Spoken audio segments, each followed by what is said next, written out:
Добро вечер во емисијата 360 степени налсат, прва по новогодишните празници. Бура од реакции предизвика пресконференцијата на Никола Димитров во средата, последна како вице-премиер за европски прашања. И разбирливо, ако се има предвид содржината на пораките од Димитров, кој вообичаено до тој момент многу внимателно се формулираше во своите јавни настапи. По пресот, медиумскиот фокус беше кон изјавите дека нема доверба во шефот на дипломатијата Бујар Османи за тоа како ги води преговорите со Бугарија. Дека во изминатата година внатре во владата водел тешка битка при градењето на ставот во однос на Бугарија.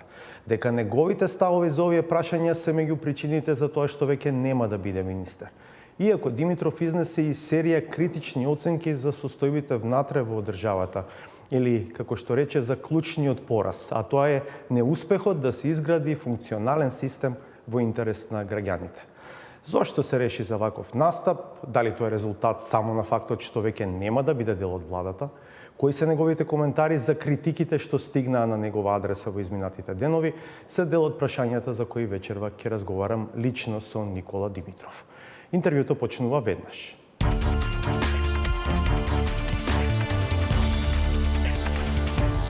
Добро вечер и добре дојде за Никола Димитров, се уште вице-премиер за европски прашања. Добро вечер, Васко, и голем поздрав до гледачите на Алса телевизија.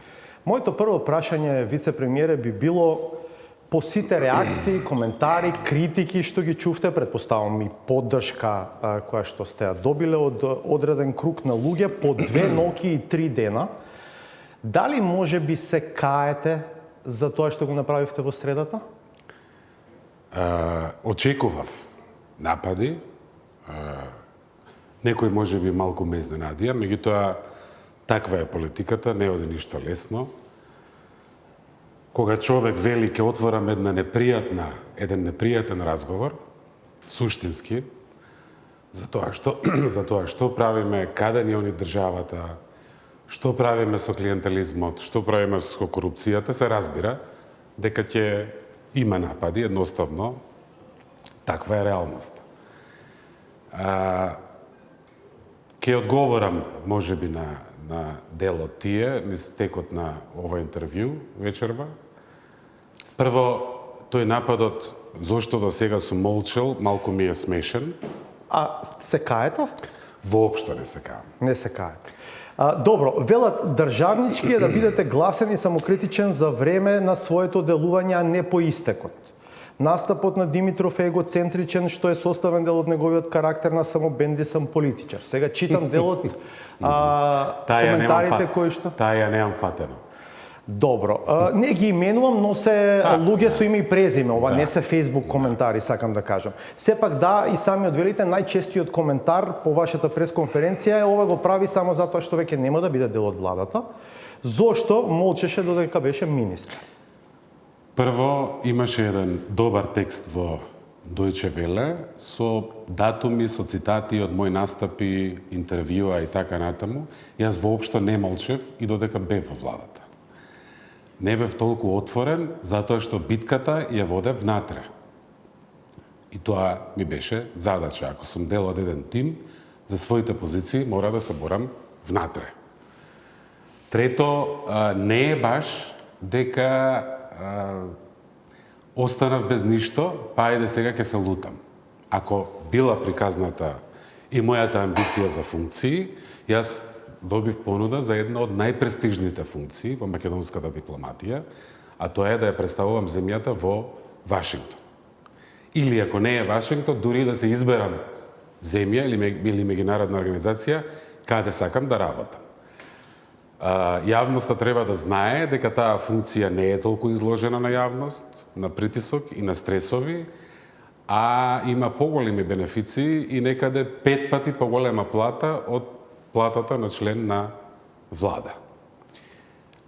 Јас решив сега да зборувам, бидејќи гајлето што го носев јас како член на владата и тимот, во однос на односите и преговорите со Бугарија, сега веќе нема да го можам да го носам сам, бидејќи не сум внатре. Имаше во реакцијата од кабинетот на премиерот, вели Димитров ги напаѓа позициите од кои што бил дел, што ги градевме заедно.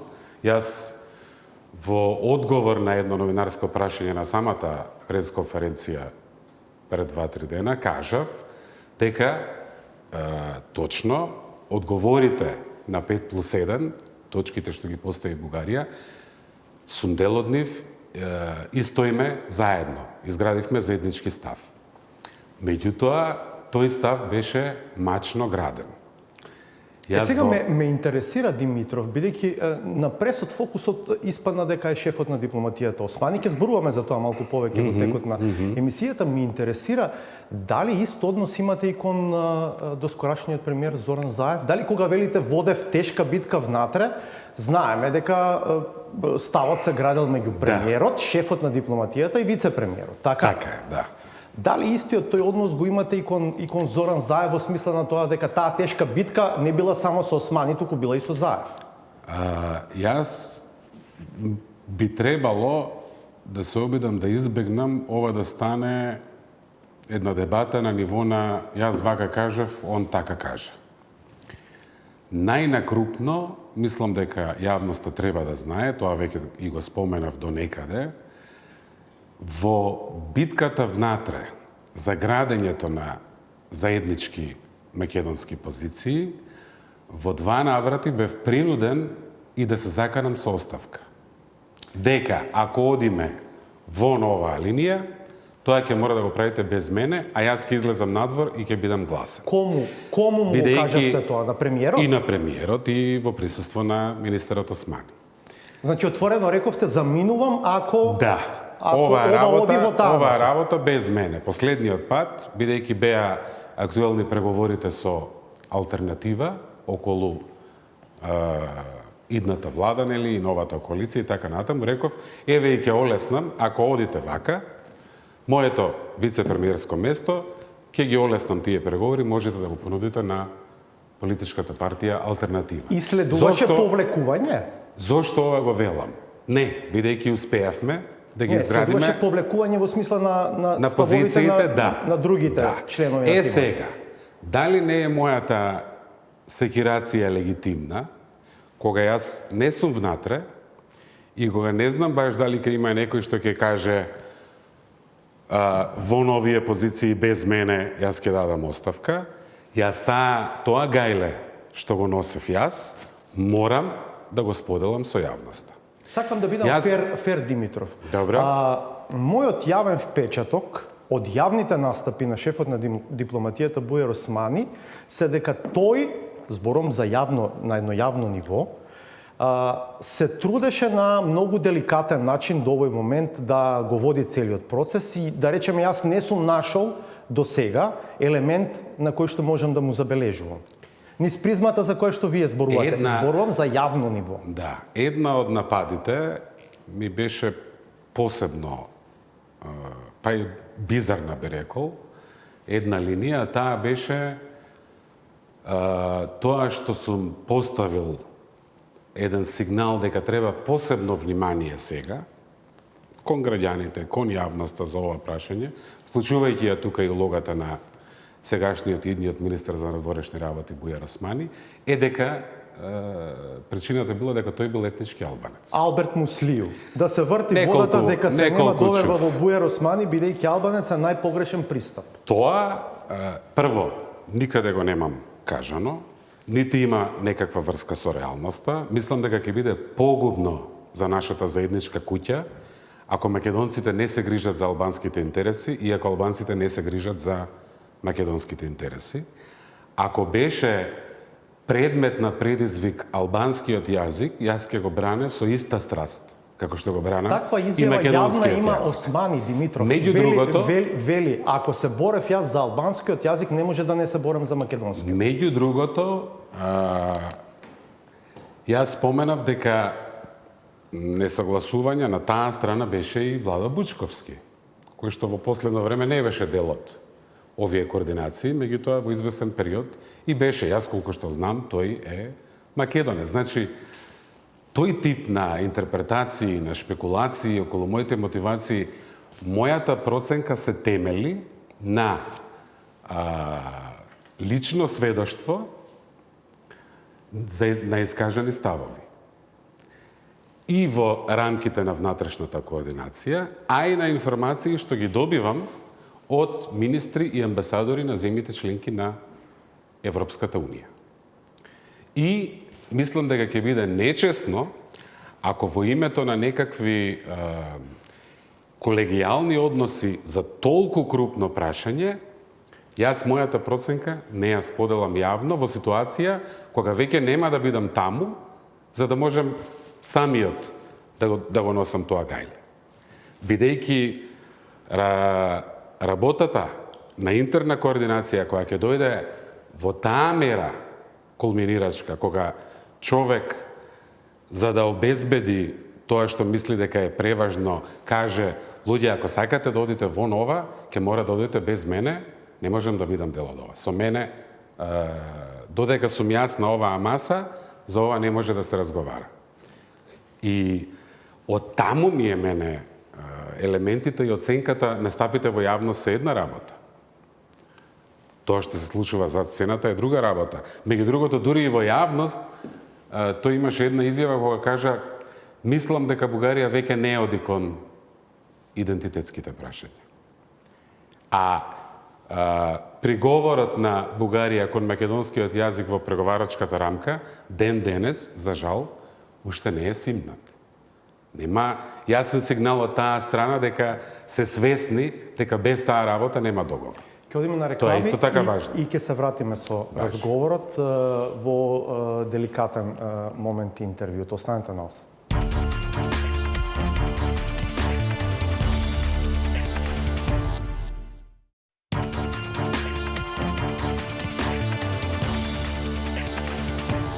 Со Никола Димитров разговараме за неговите ставови изнесени на пресконференцијата во средата, се разбира и за реакциите кои што стигнаа по неа.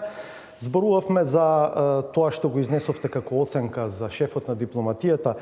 Османи, бевте прашани на пресот и јас ќе ве прашам дали недовербата кон него произлегува за ставови негови изразени во однос на корпусот на етничко-културни, да кажам, прашања. Ети јазикот тука ќе го вклучам. Мене не ми е целта да го нападнам или политички да му наштетам на Бујар Османи. Мене ми е целта да ја предупредам македонската јавност дека гајлето ќе мора да се бере. Бидејќи и реално треба да бидам фер, треба да дадеме шанса, ќе имаме нов премиер, ќе видиме како тој ќе се постави. Поздравувам што кажа дека ќе ги следи линиите поставени од декларацијата за македонските позиции усвоена во собранието. Истовремено ги повикувам да имаат владен став за тоа дали евентуалното решение ќе оди во собранието на одобрување, бидејќи токму Бујар Османи кажа дека не мисли дека е добро решението да оди во собранието. Дури и само таа изјава мене ми е доволна и ми прави еден прашалник и бара посебна внимателност. Сакам да ве потсетам дека да прашаме владата. Сакам да ве потсетам дека лани ова време Милошовски ве повикуваше и вас и Османи да одите во собранието во Комисијата за надворешни работи и да кажете како течат преговорите. Тој ваш однос тогаш не отидовте. Тој ваш однос тогаш и сега овој став дека решението треба да оди во собранието некако не одат едно со друго. Ние тогаш немавме решение. Со што ќе одевме? Кај Милошовски, чија што единствена цел е деструкција.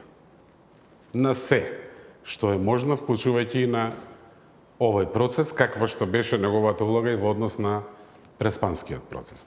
Со што ќе одевме? Значи, јас не велам, ајде, актуелниве сега теми, ај ќе ги отвориме во јавност, а не се преговара така. Ама идејата да се оди во собрание за поширок консензус, конечното да се постигне така. решение. А ако Милошовски е деструкција, тогаш што ќе бара решение? Конечното решение мора да оди во собрание.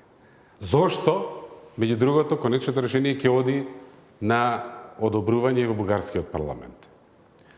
Ние имаме сега и декларација која поставува национални позиции по ова прашање.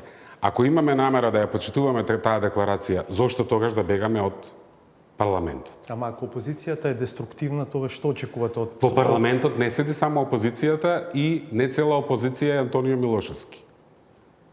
Убаво ќе биде овие прашања да се разговараат, бидејќи се преважни. Знаете дека Ако имаме намера целосно да ја следиме линијата на декларацијата, и ако со мирна совест сме најасно сами со себе дека решението е во тие рамки, зошто тогаш тоа да не оди во собранието? Тоа е знаете добро. дека и тој ваш став е коментиран низ призмата на тоа дека го кажавте во моментот кога свативте дека можеби нема да бидете дел од владата. Мојата цел, За да ја замрсите работата мојата цел на која влада. што веќе е делумно постигната и со самата пресконференција, и со целата оваа јавна дебата што се отвори како реакција на пресконференцијата, делумно веќе е постигната, бидејќи мене ми беше целта во нашето општество и во нашиот политички систем да се изградат филтри за да не се направи грешка на ова преважно прашање. Сосема легитимно и отворено велам дека со намера го иницирав тоа, што го кажав на сесијата на Националниот совет за евроинтеграција, дека би било упатно со оглед на декларацијата, со оглед на тоа што и Бугарија ќе оди по тој пат, преку нивното собрание, тоа да го направиме и ние, затоа што тоа додава еден филтер и една можност за транспарентност и за зголемена доверба во решението. Димитров, неспорно е дека сте упатен, кредибилен, како се вели тоа, кредибилна референтна точка на оваа тема, бидејќи сте делото, се уште сте формално дел од тој процес. Но зошто, да речеме, вие би биле како се вели, апсолутниот арбитар за тоа дали решението задира во некои чувствителни прашања или не задира? Јас не сум апсолутниот арбитар. Апсолутниот арбитар во секоја демократија знаеме кој е, тоа се граѓаните. Нели, кои што гласаат, даваат доверба, одземаат доверба и така натаму. Меѓутоа, јас сум човек што многу живее со овие прашања, кој што со нив се бави практично од 90-тите, а посебно од 2003-та, тоа се веќе 18-19 години. Јас сум човек што го потпиша Преспанскиот договор, кој што беше можен токму затоа што Грција го прифати нашето право да кажеме кои сме и каков јазик зборуваме, македонци кои зборуваат македонски јазик. Тоа е столбот од наша призма на кој се темели Преспанскиот договор, што пак донесе НАТО членство, ја затвори приказната во Обединетите нации, ни донесе нов пријател во лицето на Европска Грција и така натаму. И јас, мојата одговорност и совест налага да го правам ова што го правам. Едно општество е силно кога луѓе имаат што повеќе интегритет.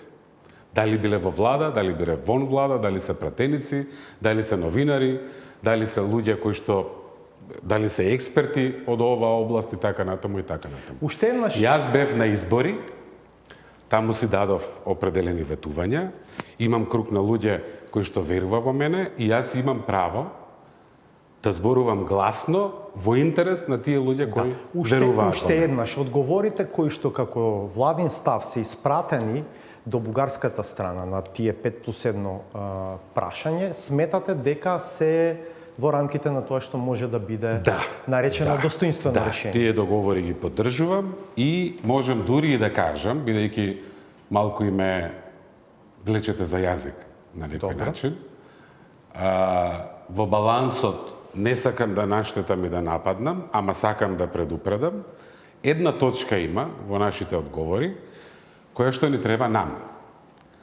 Таа точка очекува од Бугарија да ја одобри преговарачката рамка, да даде зелено светло за првата меѓувладина конференција, со која што почнува пристапниот процес кон Европската Унија, и тоа да биде направено на линија на португалскиот предлог, според кој во преговарачката рамка сосема чисто, без никакви дообјаснувања, си стои македонскиот јазик, а надгледувањето, мониторингот на тоа како ќе оди имплементацијата на билатералната патека, тоа што ќе биде аранжман, протокол, договор, како и да го наречеме, да биде во Советот за стабилизација и асоциација. Тоа беше од португалскиот предлог. Јас сметав дека е исклучително важно, а и честно кон Бугарија, црно, бело, експлицитно да биде наведено тоа што нам најмногу ни е потребно. Ние не можеме, нити е честно, нити е мудро, ова некако да се подразбира или пак да го нема. И јас, без таа точка, немаше да се согласам и немаше оваа позиција со одговорите да биде заедничка. Еве, малку поконкретно. И уште едно, да не изумам, нема многу врска со оваа тема, сега ми дојде на ум. Од разните напади, очигледно организирани од еден центар, имаше еден твит, вели како го нападнаа Димитров, уште трути социјала не се јави и агенција за патишта. Тоа што поприлично не ме изнервира баш, ама ме подзачуди, бидејќи јас спомнав дека сум имал на доста точки и различни погледи во однос на Чекайте, за Филипче сакате? За Филипче сакате. Ај, оставете го, ќе ве прашам подоцна, ве молам. Сега бидејќи сме на корпусот теми околу Бугарија. Ќе го оставиме, ама да не го заборавиме. Не, ќе ве прашам сигурно. Ме интересира дали сепак сега, малку ќе направам дигресија од ова што го зборуваме, дали најавата за можен нов пристап од страна на новата бугарска влада ви влева некаква надеж дека сепак е можен пробив во следните месеци?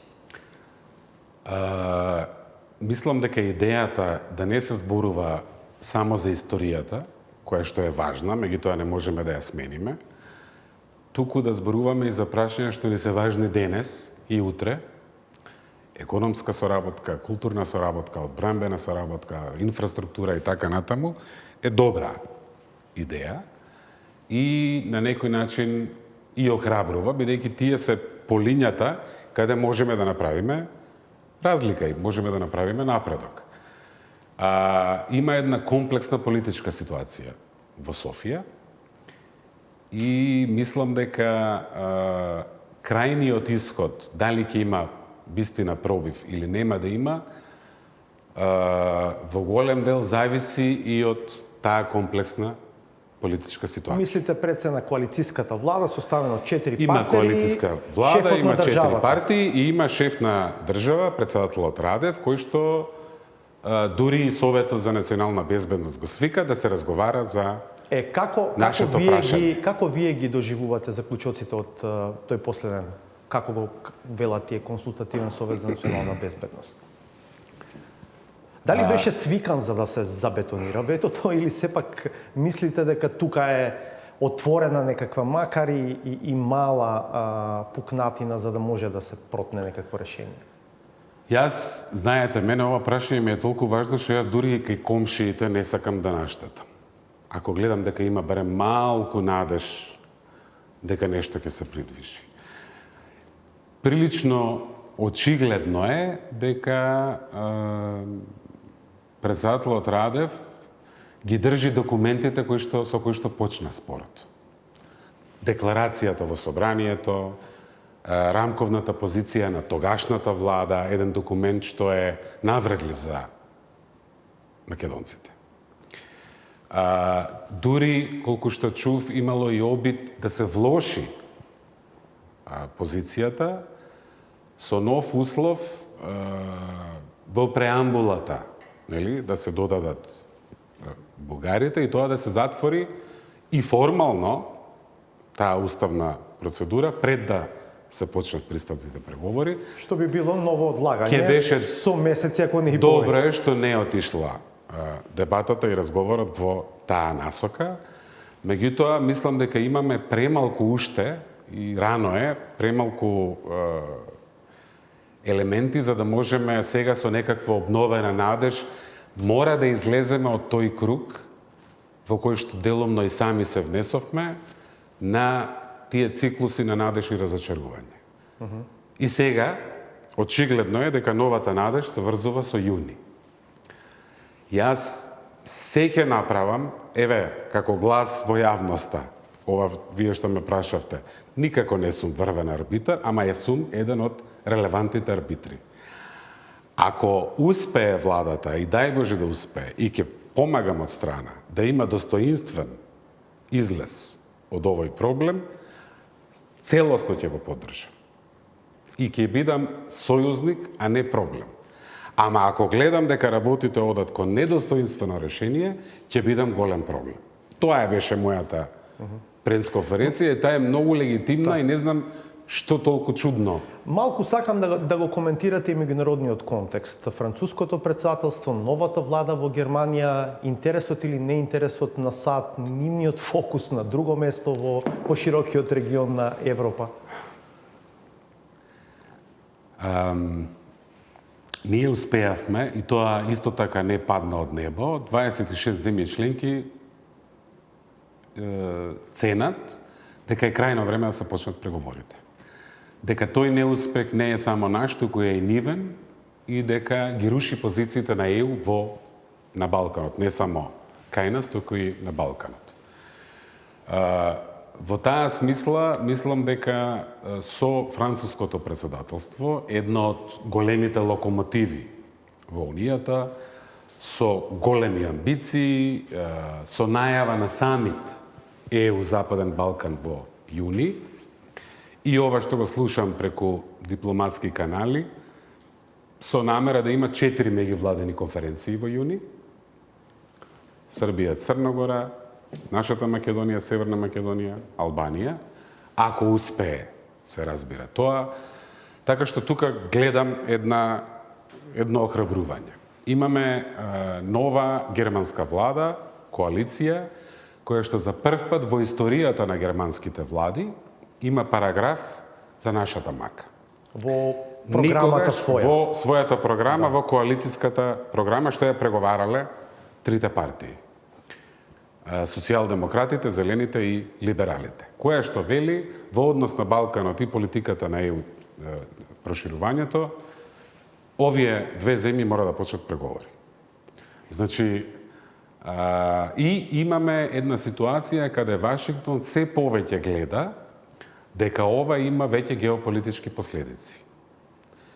Во ситуација кога Европа и Америка се многу зафатени со проблемот со Москва во контекст на Украина и мобилизацијата на руското воено присуство, нели, околу Украина, во ситуација кога е исклучително разнишен регионот, посебно итно гледаат на проблемите во Босна и Херцеговина, ние сме најочигледниот тест како да почнат работите да се менуваат кон подобро. И во таа смисла геополитичката тежина на нашата мака е зголемена. Дали Тоа што бевме можеби повеќе тестот колку што сме се уште, бидејќи ако ги гледаме последиците, меѓу другото веројатно и од блокадата во Европската унија, е заминувањето и на Заев, и вашето заминување, претпоставам, заминувањето на Шекеринска, на едно чудо други луѓе кои што беа символи на некаква прозападна, проевропска ориентација на оваа држава. Делумно и е последица и тука сите имаме соодговорност. Самата Европска унија се разбира. Сега Европската унија е една комплексна машинерија која што одлучува за ова прашање со едногласност на 27 фактори.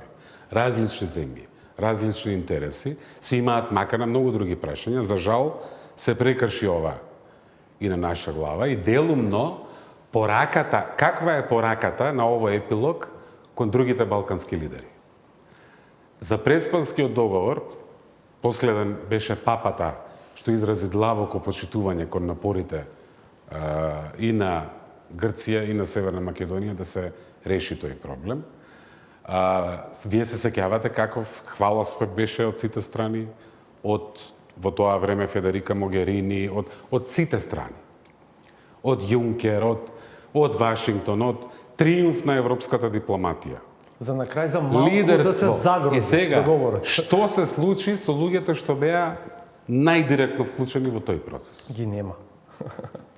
И каква е пораката кон другите балкански лидери да си ги решат своите проблеми? Така што Вучич веројатно е во право. Приштина, Белград, диалогот и така натаму. Значи, тоа што го направи Бугарија има неверојатно негативни последици врз македонско-бугарското пријателство, врз рейтингот и политиката и кредибилитетот на Европската унија кон Балканот.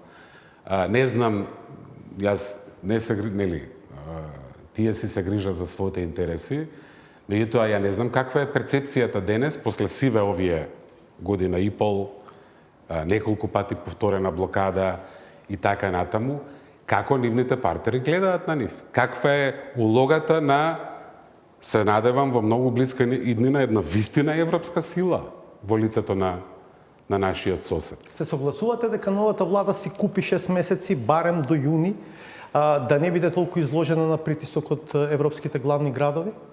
Што веројатно може да се испостави и за грешка. Во голем дел да. Мислам дека тој наратив помина, ќе помине доколку напорите продолжат и доколку станува се поизгледно дека таму вистина има политичка волја ова прашање да се реши. Оти ако помине јуни без решение... Ако помине јуни, ако изгледа дека ова само било маневар и така натаму, тоа ќе се одрази лошо, мислам, меѓутоа се согласувам. Мислам дека тој наратив помина. Добро е што ќе има процес, тоа е важно, малку да се рационализираат темите, малку има и опасност тој процес да намали ангажман меѓународен, а мислам дека без меѓународно внимание на ова прашање, тешко работата ќе се затвори, бидејќи знаете како во ситуација кога имате едно чудо пожари и во светот и на нашиот континент во Европа, ако негде има некаков процес кој, може би се викате, ќе видиме се, они таму разговараат, може би ќе најдат јазик, инстинктот е, дајте ние да се бавиме сега со другите. Така што важно ќе биде да останат присутни. Димитров, за Преспанскиот договор, на крај Заев, Ципрас и вие со Кодијас се договоривте. Немаше странец посредник кој што битно ви помогна. Барем во содржинскиот дел на оние нијанси кои што на крај решаваат дали ќе има договор или не. Тој беше, како и овие разговори со Бугарија, тој беше во целост направен од двете страни. Имаше повремено охрабрување, имаше повремено помош, тој беше инициран, правен и подпишан од двете страни. Така што клучно ќе биде... Клучен е односот. Ова решение не може да дојде од надвор. Да. Ние ќе мора да најдеме заеднички јазик со комшиите. Ама вниманието е важно. Зошто? Затоа што Бугарија не блокира само нас кон ЕУ. Во моментов Бугарија го блокира и стратешкиот интерес на ЕУ да биде земена сериозно на Балканот. Не сакам да ги пропуштиме овие другите теми. Кога зборувавте за тоа зошто сметате дека не сте дел од владата, рековте два пункта. Едниот е моите ставови за Бугарија, вториот е моите ставови за некои други важни прашања на внатрешен план во државата. При тоа и во генералната најава цитирав една ваша оценка, зборувате за клучен пораз, а тоа е неуспехот да се изгради функционален систем во интерес на граѓаните. Кога зборувате за партиите, цело време употребувате клиентелизам и така натаму. Моето прво прашање во таа смисла би било, не бевте многу гласен околу тие теми и јасен додека бевте внатре во владата. Ова, може сега на Венко да одиме на Филипче. Добро. Значи, таква дрска лага е неговата реакција, што представува еден вид символ на старата политика против која што мора да се бориме. Заради гледачите, вие на пресот велите дека вие сте... дека често и во однос на ковид мерките имав разлики. Да, а тој одговори дека... Тој одговори не само што сум немал разлики, туку не сум ни бил присутен. Често сте биле одсутен од седниците на кризниот штаб, колку што разбрав. Како се вика тој главен координативен штаб? Јас си проверив неколку факти и ќе кажам само два примера. За кои што има, меѓу другото, стенограмски белешки во владата, нека ги отворат, нека се потсетат што се случи. На 7 август, во екот на свадбите и посетите од нашата диаспора од странство, кога ковид почна пак да напаѓа и да расте со бројките и така натаму, имаше предлог од Комисијата за заразни болести да не се дозволат свадби во затворени простори, а да останат како можност на отворени простори. Беше топло, беше лето, август, време и така натаму. Министерот за здравство дојде со таков предлог до владата врз основа на мислењето и предлогот од експертите, Комисијата за заразни болести. Јас не сум експерт. Јас сум правник и меѓународен правник. Не сум ниту доктор, ниту епидемиолог, меѓутоа секогаш се борев и ќе продолжам да се борам за да одиме по патот по кој што ни го цртаат луѓето кои што се повикани за тоа. Комисијата за заразни болести и други експерти. И кај нас, и во странство. Бидејќи немаше атмосфера предлогот да помине, иако беше негов предлог, министер за здравство, јас останав последниот кој што го бранеше предлогот. Дури и тој самиот се повлече. И инсистирав тоа да влезе во записникот во стенографските белешки. Еве ќе кажам втор пример. Ноември месец. И комисијата, и стопанските комори предложија дека треба малку посериозно да се бавиме со процентот на вакцинирани во однос на невакцинирани. И предложија тие што работат во јавниот и во приватниот сектор, а не се вакцинирани, да треба да носат на 2 на 3 дена негативен PCR тест кој што ќе си го платат од свој џеб. Јас исто така бев еден меѓу ретките кој што сметаше дека и таа мерка и било која друга мерка што ќе го зголеми процентот на вакцинирани треба да се донесе. Зошто за ова... Еве два примера. Да, зошто за ова не зборувавте јавно? Затоа што кога сте дел од еден тим, мора да се борите внатре. Гајлето најголемо кое што го носев јас, сега, бидејќи не сум внатре, ќе мора да го носиме сите. Затоа го направив ова што, еве, да не се враќаме на темата на Бугарија. Меѓутоа, така дрско да се лаже. Ја кажав, тоа е 90, да им помогнам кои ќе ги бараат стенографските белешки. 97-ма седница на влада, одржана на 7 август. Ај да видам, нека ми каже Венко какви беа моите ставови, какви беа ставовите негови кога почна седницата, какви беа кога заврши. Не може да се прави политика со една лага наспрема друга лага. Мора да се прави за основа на факти. Не само за ова прашање. Дали ако останевте во владата, со поинакви очи, малку релативизаторски, ќе гледавте кон овие теми за кои што сега зборувате? Видете, јас имав една интересна ситуација која што не се случува пречесто во македонската политика. Јас бев член на влада 4 години и 7 месеци, без при тоа да сум член на партија. Не сум бил никогаш до ден денес член на ниту една политичка партија. При тоа, не секогаш слушав, туку често и се борев. И ми врвеше гласот и дома, бев на избори, тоа посебно ме охрабри, и некои битки добивав, некои битки губев. Природно е оваа ситуација. Природно е ова да не се допаѓа. Нашата суштинска битка, бидејќи отворивте на некој начин тоа прашање на почетокот, после паузата. Ако не зборуваме малку појасно, помалку фрази и флоскули, ако не ги употребуваме правите зборови за нашите маки и проблеми, ако сме лојални на буквите на партијата без разлика што прави партијата, ако партијата рече лета магарето, и ако сите членови на партијата речат да, лета магарето. Ако е сега ноќе, а партијата рече ама сега е дење, и ако сите членови речат па да, сега е дење, не оди така.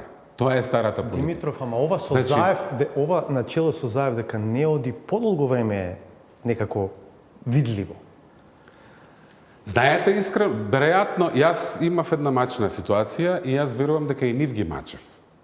Делумно и они се мачеа по време со мене, јас знам дека се мачев со нив.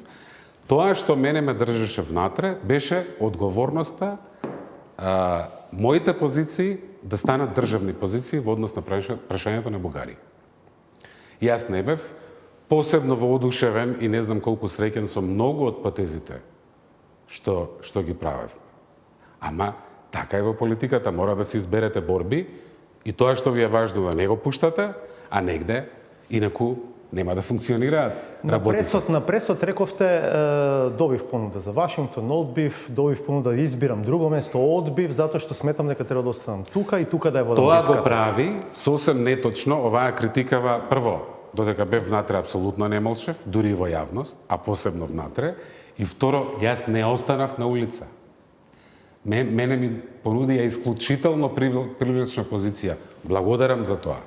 Меѓутоа, можев да одам таму со 5 пати поголема плата, молчејки. Јас избрав да останам дома и да бидам уште погласен сега, бидејќи можам и бидејќи такви се условите, такви се околностите треба.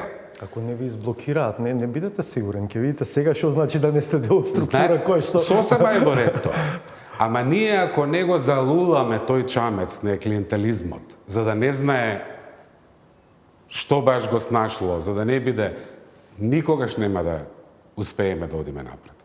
Ако младиот човек, македонец, албанец, турчин, србин, било што, наш граѓанин, не аплицира, знаете дека на објавени конкурси речиси луѓето не аплицираат ако не се на некаков список. Разочаран сте во таа смисла од Зоран Заев? Тој ви ја даде шанса. Знаете што? Факт е тоа. Ние имавме Да не многу... беше Заев, вие немаше да бидете тоа што бевте. Да. Мислам, не дека не сте, вие сте никој ништо, нели? Но сепак тој ви ја даде шанса. Јас си многу вратив. Прашање е дали нашиот најголем успех ќе беше да не бев јас. Разочара? Јас него го почитувам. Ние бевме исклучително блиски соработници и би било непристојно да се растрескаме толку брзо по таа соработка јавно. Може на следни избори. Можам да зборувам крупно како наша одговорност. Нашата одговорност по шарената револуција, бидејќи ние да ги подсетиме граѓаните. Нашата задача беше пристојност и правда и ред. Повикот беше нема правда, нема мир. Доста работи се направија, меѓутоа далеку од тоа што сакаме, каква си ја сакаме да си ја видиме татковината. И во таа смисла нашата одговорност е многу поголема од одговорноста на Груевски. Ние ја наследивме таа ситуација, Европската комисија тоа го нарече што он го остави заробена држава, премногу влијание на еден човек во се. Од вработувања, од кој ќе добие работа, дури од кој ќе сноси кривична одговорност, кој нема да сноси кривична одговорност и така натаму и така натаму. Мислам дека резот не го направивме целосно. И со компромис тука, грешка таму, добар потек, грешка тука, шарена е приказката. Да, на крај епилогот е резултатот од локални избори. Наративот е шарен. Да. Нас ни треба глас, отварање на тој непријатен разговор.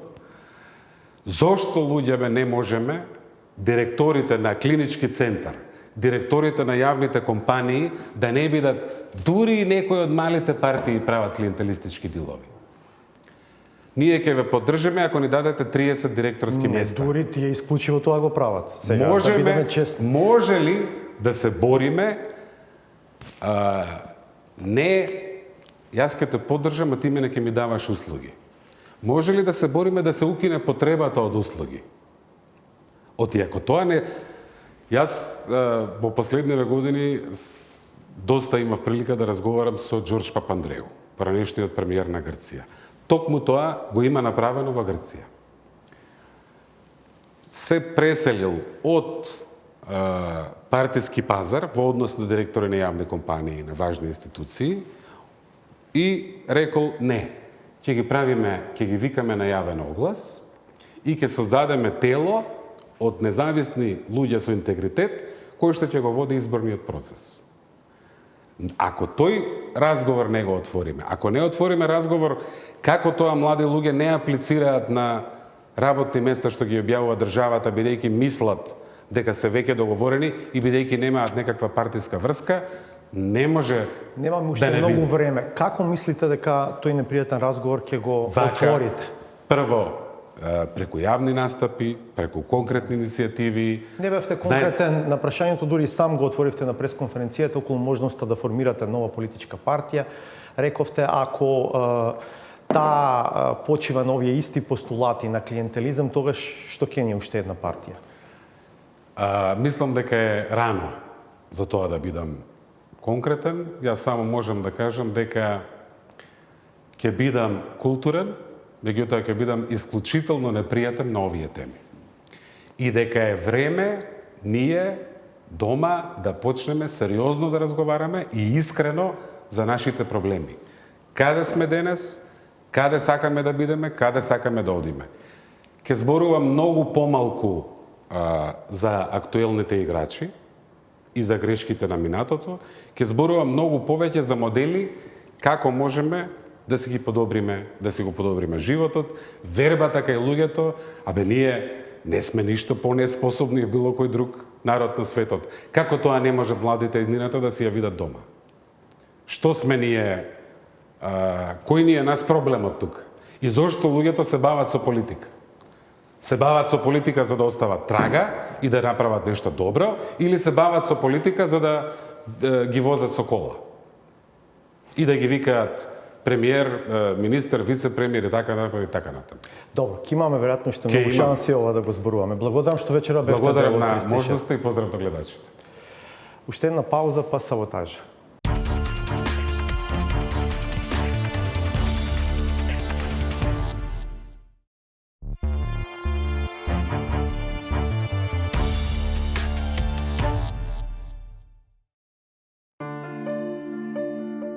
Сосема неочекувано или временски темпирана, политичката бомба експлодираше во рацете на тој што се обиде да ја подметне. Сите големи вистини или лажно конструирани тези ја губат својата вредност и тоа не во мигот, кога патриотизмот ќе го надвладее предавството, туку во моментот кога токсичниот егоцентризам ќе го покаже сиот свој сјај. Некои од вас веќе знаат, тоа исто така не е посебна тајна, дека по оставката на премиерот Заев, дел од нашите меѓународни пријатели се јавија со поддршка за јас да ја превземам владата. Поискусните имаат јасна визура за политичкиот контекст, но за прв пат по подлого време се анализира и надворешниот изглед и психолошката состојба, која сосема се разликува од општиот и генерален впечаток за концентрираниот, тактичен и редовно надмен дипломатски настап. Мојата визуелна оценка беше зелен при настапот. Дали сте го забележали? Никола Димитров, кој нема никаква трема, денеска беше изваден од кожа. Секој што се наоѓал во таква ситуација веројатно би се обидел да најде некое излезно решение со најмала штета, но има такви за кои се појавуваат сведоштва дека со потценувачки однос кон партнерите и со исклучително лошите и нереални предвидувања. Не само што си ја довеле во нелагодност собствената, туку ја загрозиле генералната позиција на сите оние кои застанале зад него. Лего пред избори ни викаше, вие нема да добиете советници, јас ќе станам градоначалник, на крајот на денот излезе тој не стана градоначалник, ние имаме не еден, туку имаме два советници. Лошите прогнози и гледањето одгоре се личен хир, ама тој се рефлектира пошироко. Продукт на таквото поведение е новиот избор, кој се којдневно изненадува со отсуството на знаење. Изгледа дека се поретко ќе учествува на полемики, бидејќи е несватливо да се нема сознание. Каде се? Не стотките или илјадарките, туку милионите. Ние сме префрлили средства во град Скопје милионски суми. И тие ги нема? И во наменски не ги има. Во наменски сметки ги имате. Тие средства само за два проекти имате 11 милиони евра. За кои два проекти, министр? Може би е нејасно кои се тие проекти, но важно е дека од сите страни постојано се навестува некоја нова политичка доктрина. Но доколку внимателно се послуша, станува јасно дека не се работи за иновација, туку за надградување на историската и актуелната матрица. Се наоѓаме во периоди кога партиските интереси и кога личните интереси мора да се стават над државните интереси и навистина сум човек кој што го протежира тоа реално водење на политика. И на крајот, за маката која изгледа не е само наша, туку веројатно споделена. По принцип, крштјалното свидетелство Никола Тесла е записан като Николай, а и много интересни, приличащи на български имена има и в неговото семейство. Сестрите му също носят българско име. Милка, Ангелина и Марица. Да. Тъй, че това е поредно доказателство. Може би треба да се признае дека секој знаменит човек што потекнува од Балканот, а може би и пошироко веројатно има некој бугарски корен. Оти изгледа дека нивните се најдлабоки. Ама тоа подземја веќе ниту никого, а него најмалку би го интересирало. Тесла мислел на еднината. Време е да се сретнеме таму. Со ова завршуваме. Благодарам што бевте со нас. Повторно се гледаме в понеделникот 22.